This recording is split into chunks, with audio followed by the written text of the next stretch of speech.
उन्होंने एक जगह लिखा है कि इस पूरे ब्रह्मांड में, पूरी प्रकृति में ऐसी कई चीजें हैं जो एक साथ वात, पित्त और कफ तीनों को ठीक करने की शक्ति रखती है। एक साथ बहुत कम चीजें ऐसी हैं प्रकृति में जो वात, पित्त, कफ तीनों को एक साथ ठीक रखें। कुछ चीजें ऐसी हैं जो वात को अच्छा रखेंगी, कुछ चीजें ऐसी हैं जो पित्त को अच्छा रखेंगी, कुछ चीजें ऐसी हैं जो कफ को अच्छा रखेंगी। वात को अच्छा रखने वाली सबसे अच्छी चीज जो आपके घर में है वो है तेल।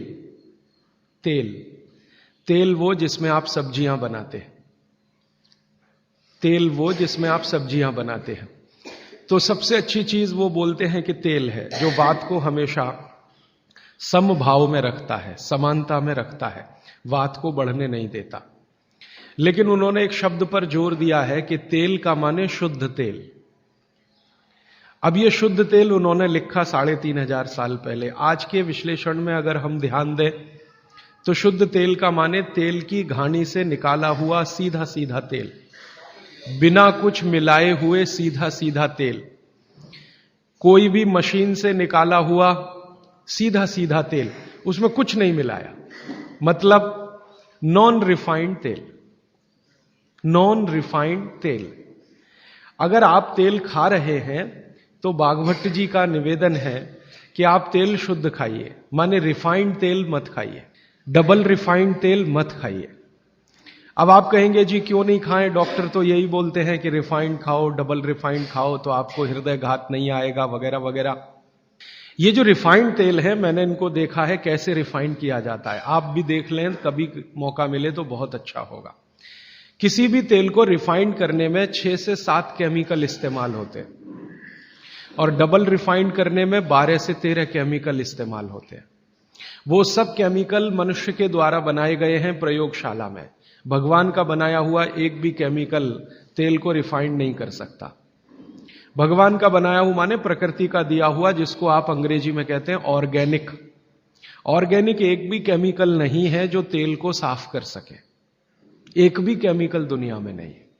जितने भी केमिकल तेल को साफ करने के लिए उपयोग किए जाते हैं वो सब इनऑर्गेनिक है, और इनऑर्गेनिक केमिकल ही दुनिया में जहर बनाते हैं और उनका कॉम्बिनेशन जहर की तरफ ही लेके जाता है।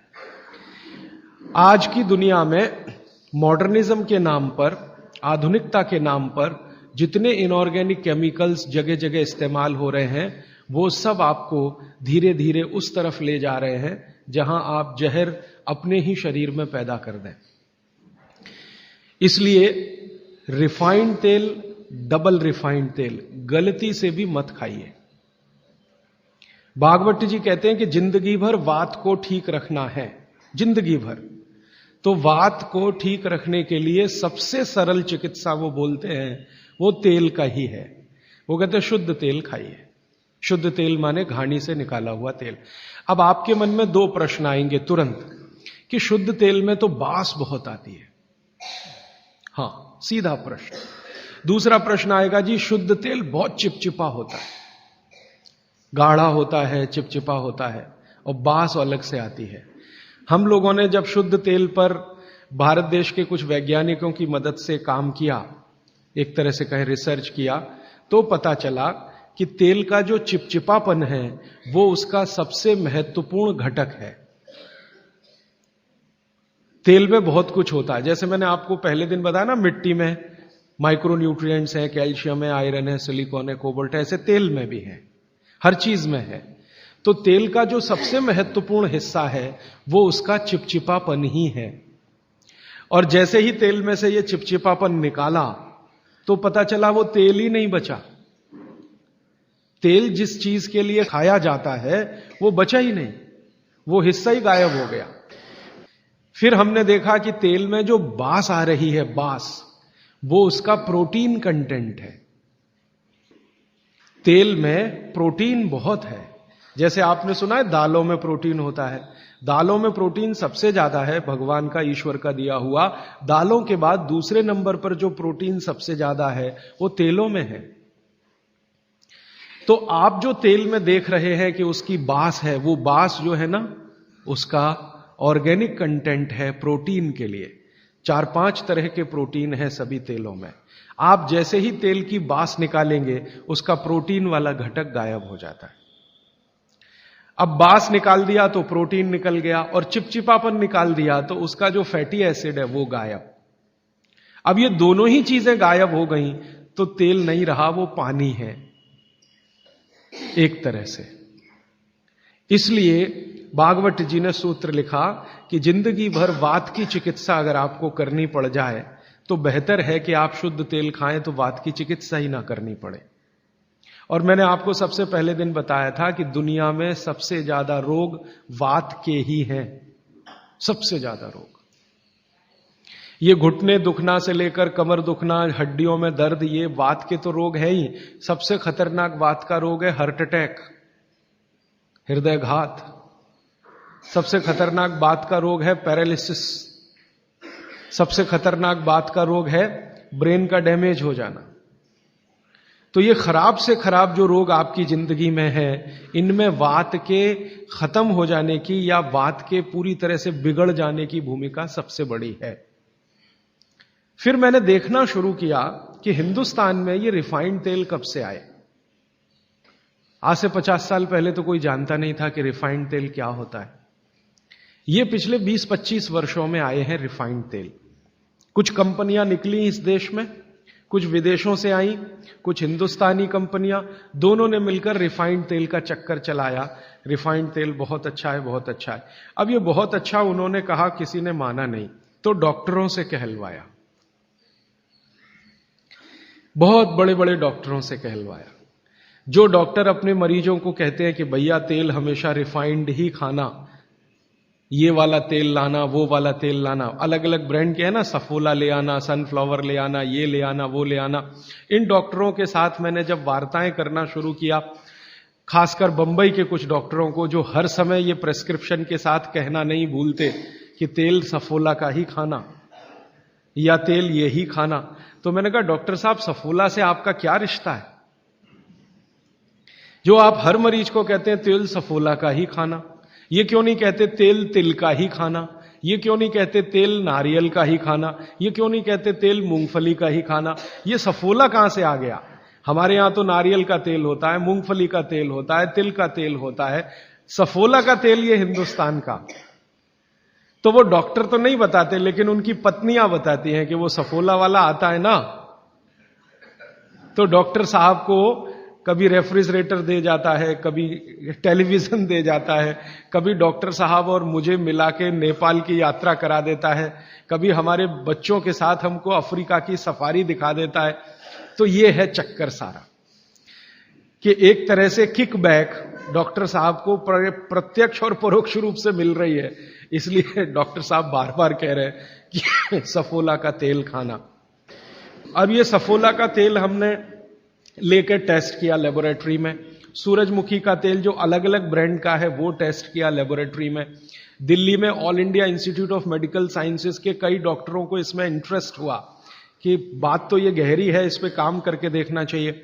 तो वो डॉक्टरों ने जो कुछ भी निकाल के दिया है रिसर्च के रूप में, है तो बहुत मोटा हिस्सा, अगर बात करूं तो बहुत दिन बीत जाएंगे, उसका निष्कर्ष एक वाक्य में बता देता हूं कि तेल में जैसे ही आप बांस को निकालेंगे और उसका चिपचिपापन हटाएंगे, वो तेल ही नहीं रहता, तेल के सारे महत्वपूर्ण घटक निकल जाते हैं। और डबल रिफाइंड में तो कुछ भी नहीं बचता। डबल रिफाइंड तो बिल्कुल छूछ है, कुछ है ही नहीं उसमें, और आप उसको खा रहे हैं। तो तेल के माध्यम से शरीर को जो कुछ चाहिए वो मिलता नहीं। आप बोलेंगे जी तेल के माध्यम से हमारे शरीर को क्या मिलता है? मैं बार बार एक शब्द पे आपको ध्यान लाया, HDL, हाई डेंसिटी लिपोप्रोटीन। ये तेलों में से ही आता है आपके शरीर में। वैसे तो ये लीवर में बनता है, लेकिन तेल खाएं तब, खाएंगे नहीं तो बनेगा नहीं है। तो शुद्ध तेल आप खाएं तो आपके लीवर की मदद से HDL आपके शरीर में बेहतरीन स्थिति में रहे। और ये HDL ही है जो आज की रिसर्च बताती है जो वात को कंट्रोल कर सकता है, HDL ही है। तो आधुनिक विज्ञान का ये HDL और 3500 साल पहले के विज्ञान भागवत चिकित्सा का तेल, ये दोनों एक ही चीजें हैं।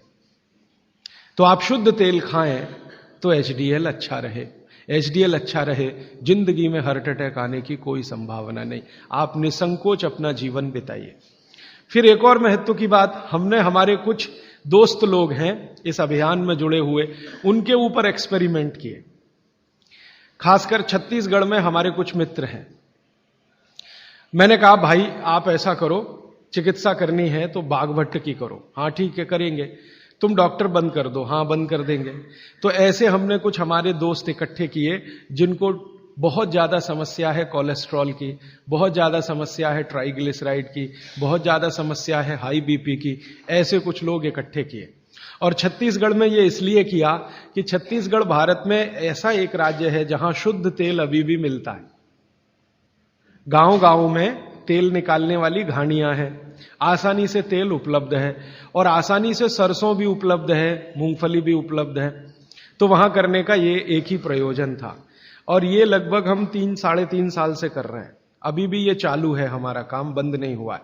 तो वहां हमने जिन जिन लोगों को शुद्ध तेल पर लाया उनका ये बंद करा दिया, रिफाइंड और डबल रिफाइंड, और शुद्ध तेल पर वो आते गए।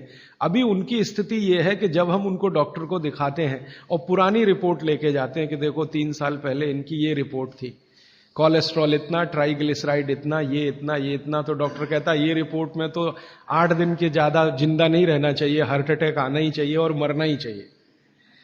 लेकिन आप बचे कैसे हैं? तो अब रिपोर्ट ये देख लो। आज की रिपोर्ट उनको दिखाते हैं तो वो कहते हैं कि मिरेकल है, ये मिरेकल कुछ नहीं है, चमत्कार कुछ नहीं, बस एक ही है कि शुद्ध तेल खाया उन्होंने और जो तेल के घटक होते हैं वो भरपूर मात्रा में उनके शरीर को मिले, इसलिए उनके ट्राइग्लिसराइड्स लेवल कम हुए, कोलेस्ट्रॉल लेवल माने VLDL, LDL कोलेस्ट्रॉल लेवल कम हुए, HDL उनका बहुत तेजी से बढ़ा, ब्लड प्रेशर उनका अपने आप कम हुआ, हार्ट अटैक आने की जो कंडीशन बनी हुई थी वो पूरी तरह से खत्म हुई। और अब इतना काम करने के बाद मुझे ये कॉन्फिडेंस हो गया है कि उनमें से 2 हमारे कार्यकर्ता तो ऐसे हैं जिनको हार्ट में भयंकर ब्लॉकेज थे, अभी चेक कराएंगे तो वो ब्लॉकेज भी नहीं मिलेंगे। ये आया रिपोर्ट और बागभट्ट जी का देखकर फिर मैंने देखना शुरू किया। आप भी जरा पुरानी चीजें याद करिए, 20 साल पहले की, 25 साल पहले की, तो हमारे घरों में बहुत सारी चीजों में बहुत बार तेल का उपयोग होता था और तेल के साथ घी का उपयोग तो और भी ज्यादा होता था। तेल और घी एक ही कैटेगरी मान लें आधुनिक विज्ञान के हिसाब से, वैसे आयुर्वेद के हिसाब से दोनों अलग कैटेगरी हैं, लेकिन 1 मिनट के लिए मान लें हम, कितने बार हम घी का उपयोग करते थे घरों में। शीरा बना रहे हैं, हलवा बना रहे हैं, बिना घी के बन नहीं रहा है, दाल में घी खा रहे हैं, रोटियों पे घी खा रहे हैं, सब्जियों में घी खा रहे हैं और फिर सब्जियां तेल में बना रहे हैं। आप जरा कल्पना तो करिए, कितनी जगह तेल तेल तेल, कितनी जगह घी घी घी। और 40 साल पहले मैंने तो नहीं सुना, पता नहीं आपने सुना, मेरे पिताजी को मैं पूछता हूं कि कितने हार्ट अटैक होते थे, तो मेरे पिताजी कहते हैं अपने परिवार में तो एक भी नहीं हुआ। शायद आप 40 साल पहले के अपने परिवारों को देखें तो आपको भी पता चलेगा किसी को नहीं हुआ। तो जब उतना हम तेल और घी उपयोग कर रहे थे अपने दैनिक जीवन में, हमको हार्ट अटैक नहीं हो रहे थे। ये पिछले 10-12 वर्षों में क्या ऐसा हो गया जो इतने हार्ट अटैक हो रहे हैं? परसों किसी ने मुझे कहा कि 17 साल के एक बच्चे ने हार्ट का ऑपरेशन कराया अभी यहां चेन्नई में, अपोलो में या पता नहीं कहां। अब 17 साल की उम्र में आपको बाईपास करवाना पड़े, एंजियोप्लास्टी करानी पड़े, ये तो दुखद स्थिति है। और ये दुखद स्थिति बहुत दिन समझने के बाद पैदा हुई है रिफाइंड तेलों से, डबल रिफाइंड तेलों से। तो बागभट्ट सूत्र के अनुसार आज मैं आपको विनती करता हूं कि जिंदगी भर वात की बीमारियों से अगर बचना है आपको, तो तेल शुद्ध खाइए, तेल एकदम शुद्ध खाइए।